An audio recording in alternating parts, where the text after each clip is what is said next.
والسلام علیک یا رسول اللہ الصلاۃ والسلام علیک یا حبیب اللہ صلی اللہ تعالی علیہ وسلم۔ آج دوسری تاخرات ہے، یعنی شب قدر کی بھی رات ہو سکتی ہے۔ شب قدر کی فضیلت کے تعلق سے، اس کی پہچان کے تعلق سے، اس کی علامت کے تعلق سے کل ہم نے آپ کے سامنے 2-3 حدیثیں پیش کی تھیں۔ ایک حدیث اور شب قدر کو کیوں پوشیدہ رکھا گیا، کیوں ظاہر نہیں کیا گیا، خود حضور صلی اللہ علیہ وسلم نے باقاعدہ اس کی وضاحت فرمائی۔ حدیث شریف ہے، حضرت عبادہ بن صامت رضی اللہ تعالیٰ عنہ فرماتے ہیں کہ نبی کریم علیہ الصلاۃ والتسلیم ایک دن اس غرض سے باہر تشریف لائے تاکہ ہمیں شب قدر کی اطلاع فرما دیں۔ ہم نے جو حدیث پہلے اشارے میں بیان کی تھی وہی حدیث ہے۔ حضور صلی اللہ علیہ وسلم تشریف لاتے ہیں تاکہ ہمیں کیا کریں، یہ بتا دیں کہ شب قدر کون سی رات ہے، مگر 2 مسلمانوں میں جھگڑا ہو رہا تھا۔ حضور صلی اللہ علیہ وسلم نے ارشاد فرمایا کہ میں اس لیے آیا تھا تاکہ تمہیں شب قدر کی اطلاع دوں، مگر فلاں شخصوں میں جھگڑا ہو رہا تھا جس کی وجہ سے اس کی تعین میرے ذہن سے اٹھا لی گئی۔ کیا بعید ہے کہ یہ اٹھا لینا اللہ کے علم میں بہتر ہے۔ یہ حضور کا فرمان ہے جو اردو میں ہم بیان کر رہے ہیں۔ آپ کو معلوم ہونا چاہیے کہ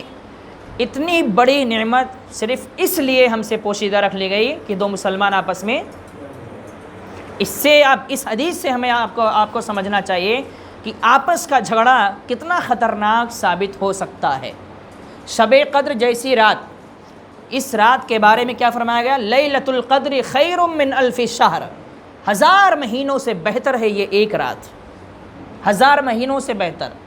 اور اس 1000 مہینے کی پہچان آپ کو کرنی ہے، اس کے ثواب کا اندازہ لگانا ہے، تو آپ یہ اندازہ لگائیں کہ حضرت موسیٰ علیہ السلام کے دور کا ایک شخص تھا کہ آپ حضرت عیسیٰ علیہ السلام ایک مرتبہ ایک پہاڑی سے گزر رہے تھے، دیکھا کہ ایک پتھر ہے جو بالکل سفید اور انڈے کی طرح گول ہے، بالکل سفید اور انڈے کی طرح گول ہے۔ یہ شب برات کے تعلق سے ہے، لیکن اس سے اس کی بھی فضیلت ثابت ہوتی ہے۔ آپ نے دیکھا تو اس پتھر کو دیکھ کر تعجب کرنے لگے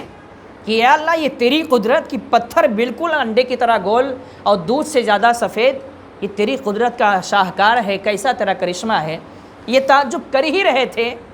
کہ ایک ندا اور آئی کہ میرے رسول، میرے نبی، اس سے زیادہ تعجب کی بات تو اس کے اندر موجود ہے۔ تمہیں پتھر دیکھ کے تعجب ہو رہا ہے نا، اس سے زیادہ تعجب کی بات اس کے اندر موجود ہے۔ حضرت عیسیٰ علیہ السلام پریشان ہو گئے، اب کیا اور کیا تعجب کی بات ہو سکتی ہے۔ یہ سوچ ہی رہے تھے کہ وہ پتھر پھٹ جاتا ہے اور اس کے اندر ایک شخص بیٹھا ہوا نظر آتا ہے، ایک آدمی بیٹھا ہوا نظر آتا ہے، اور وہ کیا کر رہا ہے، اللہ کی عبادت میں مشغول تھا بس۔ اور اس سے جب حضرت عیسیٰ علیہ السلام نے پوچھا تم ہو کون، کیا کر رہے ہو، تو اس نے کہا میں حضرت موسیٰ علیہ السلام کی قوم کا شخص ہوں، 400 سال سے اسی پتھر کے اندر میرا کام یہی ہے، صرف اللہ کی عبادت کرنا۔ کیا 400 سال سے۔ اور اس نے بتایا کہ میرے داہنے طرف کھجور کا درخت ہے، انگور کا درخت ہے، اور بائیں طرف نہر ہے، بھوک لگتی ہے تو انگور کھاتا ہوں، پیاس لگتی ہے تو یہ پانی پی لیتا ہوں، بس یہی کام ہے، اور پھر اللہ کی عبادت میں لگا رہتا ہوں۔ تو اس کے بعد میں جب حضرت عیسیٰ علیہ السلام کو تعجب ہوا تو آپ نے سوچا کہ اس سے زیادہ عبادت گزار تو کوئی ہے ہی نہیں، تو اللہ نے فرمایا نہیں، اس سے زیادہ عبادت گزار اور اس سے زیادہ فضیلت کی بات یہ ہے کہ میرے محبوب یعنی محمد عربی صلی اللہ علیہ وسلم کی امت کو میں ایک رات عطا کروں گا کہ اگر وہ اس رات میں جاگ کر عبادت کر لیں تو اس 400 سال کی عبادت سے بڑھ کر ان کا عبادت ہوگا، 400 سال سے بڑھ کر ان کی عبادت ہوگی۔ وہ شب برات کے تعلق سے فرمایا 400 سال کی عبادت سے بڑھ کر وہ ایک شب برات ہے، اور اس رات کو تو 1000 مہینوں سے بہتر فرمایا گیا۔ تو شب قدر کی تلاش کرو، پتہ نہیں کون سی رات ہو اور پتہ نہیں کس رات میں ہمیں یہ شب قدر میسر آ جائے۔ لیلۃ القدر کی تعین باقی رہتی تو بعض آرام پسند اور کوتاہ طبیعتوں کے لوگ دوسری راتوں میں عبادت و ریاضت نہ کرتے۔ مقصد بھی کچھ، حکمت بھی کچھ ہوتی ہے، حکمت بڑی اہم چیز ہوتی ہے۔ پوشیدہ رکھا گیا تو اس کی حکمتیں کیا ہیں، اس کے فائدے کیا ہیں، کہ اگر یہ تعین کر دی جاتی تو سب کیا کرتے ہیں، ایک رات جاگ لیتے، عبادت کر لیتے، لیکن پوشیدہ اگر رکھا گیا تو اس میں حکمت یہ ہے کہ جو لوگ بیچارے سوچتے تھے یار ایک ہی رات ہوتی اس میں عبادت کر لیتے، تو اگر ان کو یہ جذبہ ہے کہ وہ شب قدر تلاش کریں تو پھر کیا کریں گے، وہ آخری طاق راتوں میں وہ جاگیں گے، عبادت کریں گے اور شب قدر کی فضیلت کو حاصل کرنے کی کوشش کریں گے۔ اب عدم تعین پر طاق راتوں میں بندے عبادت و ریاضت میں گزارنے کی کوشش کریں گے۔ جب شب قدر کی تعین نہیں کی گئی تو اب کیا کرنا ہے ہم کو، کہ بھائی آخری عشرے کی 5 طاق راتوں میں ہم کو جاگنا ہے، عبادت کرنا ہے اور اس رات کو تلاش کر کے اس کی فضیلت کو حاصل کرنے کی کوشش کرنی ہے۔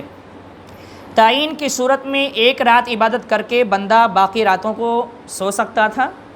مگر عدم تعین کی صورت میں 5 راتیں بندہ عبادت میں گزارے گا، جس کی وجہ سے اسے شب قدر کی فضیلت تو حاصل ہوگی ہی، ساتھ ہی ساتھ دیگر راتوں میں عبادت کرنے کا بھی اجر ملے گا۔ ظاہر سی بات ہے جو 5 راتیں جاگ لے گا تو 5 ہی راتوں میں سے کوئی نہ کوئی شب قدر ہے، وہ تو مل ہی جائے گی، اور 5 راتوں میں جو عبادت کرے گا اس کا ثواب اسے الگ سے بھی ملے گا، اور شب قدر کو تلاش کرنے کا بھی اجر اسے حاصل ہوگا۔ لیلۃ القدر سال میں ایک ہی رات ہے، اگر اس کی تعین ہو جاتی تو اس میں عبادت کر لینے کے بعد دیگر راتوں کی عبادت میں اتنا لطف نہیں ملتا جتنا عدم تعین کی صورت میں ملتا ہے۔ ظاہر سی بات ہے جب تعین ہو جاتی تو آدمی سوچتا کہ چلو ایک رات عبادت کر لیتے ہیں اور باقی 5 رات، جب شب قدر ہمیں مل گئی ہے تو اب اور راتوں میں جاگنے کی کیا ضرورت ہے۔ لیکن معتکف حضرات جانتے ہیں بیچارے، معتکف تو ایک بہت اہم اور بہت فضیلت کے حامل ہو گئے بیچارے جو اعتکاف میں بیٹھ گئے، ورنہ جو نہیں بیٹھے ہیں وہ سو سکتے ہیں، گھوم سکتے ہیں، پھر سکتے ہیں، ان کا دل بھاگ سکتا ہے، لیکن یہ عبادت کی نیت جب کر لیتے ہیں تو اللہ انہیں توفیق بھی ویسی عطا کرتا ہے۔ جب یہ عبادت کی نیت کر کے اعتکاف کے لیے بیٹھ جاتے ہیں، اللہ کی رضا کے لیے بیٹھ جاتے ہیں، تو پھر توفیق بھی انہیں ویسے ہی ملتی رہتی ہے، اور کوشش بھی ہونی چاہیے کہ 5 طاق راتوں میں بالکل نہ سوئیں، عبادت میں لگے رہیں۔ اللہ عز و جل نے اس کی تعین کو اٹھا لیا تاکہ اس کے بندے ماہ رمضان المبارک کی راتوں میں خوب سے خوب عبادت کر کے اپنے مولا کی خوشنودی حاصل کر سکیں۔ خاص بات تو یہ ہے کہ اللہ عز و جل فرشتوں میں تفاخر فرماتا ہے کہ دیکھو ماہ رمضان المبارک کی راتوں میں میرے بندے کس طرح میری عبادت و ریاضت کر رہے ہیں۔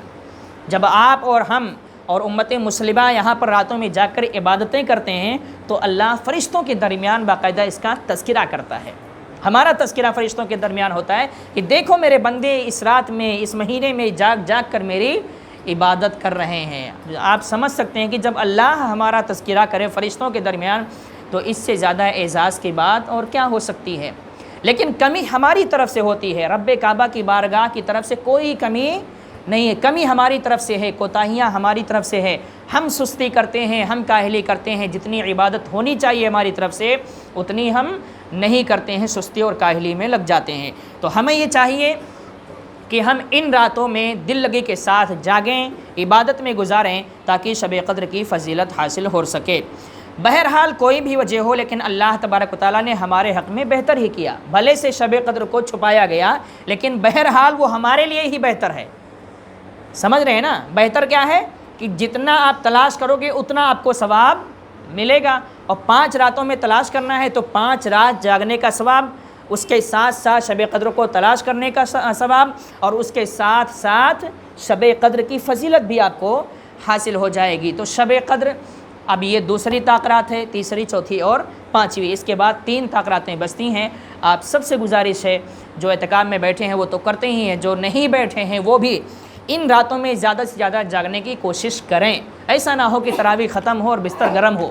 دونوں ساتھ میں نہیں ہونا چاہیے۔ تراویح ختم کرنے کے بعد میں آپ اللہ کی عبادت میں لگ جائیں تاکہ شب قدر کی فضیلت سے ہم سب بھی مالا مال ہو جائیں۔ بستر گرم کریں گے تو پھر قبر میں ٹھنڈک نہیں ملے گی، یہ بھی یاد رکھنا۔ اگر بستر کو ٹھنڈا رکھو گے یہاں پر عبادتیں کرو گے تو قبر میں بھی ٹھنڈک محسوس ہوگی، جنت کی ہوائیں وہاں بھی ملیں گی۔ اب ہم سوچیں کہ آرام بھی دنیا میں کر لیں، کوئی کچھ عبادت بھی نہ کریں اور انتقال کے بعد ہمیں جنت کی ہوائیں بھی ملیں، تو یہ ایسا نہیں ہوتا ہے۔ اس کی تیاری، اس قبر کی تیاری آج ہمیں کرنی ہے۔ اچھے مواقع ملے ہیں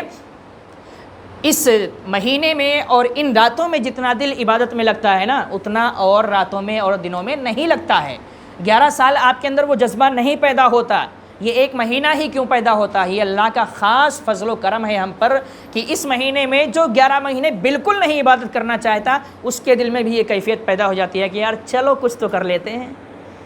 کچھ تو نمازیں پڑھ لیں گے، روزہ رکھ لیں گے، تراویح پڑھ لیں گے، کچھ تو کر لیتے ہیں۔ کتنا بھی پتھر دل کیوں نہ ہو، اس کے اندر یہ کیفیت پیدا ہو جاتی ہے اور وہ عبادت کی طرف آتا ہے۔ تو ظاہر سی بات ہے، جب خدا کی بارگاہ سے ہمیں توفیق مل رہی ہے تو ہم اس کا صحیح استعمال کریں اور عبادت میں گزار کر اللہ کو راضی کرنے کی کوشش کریں۔ پروردگار عالم ہم سب کو اس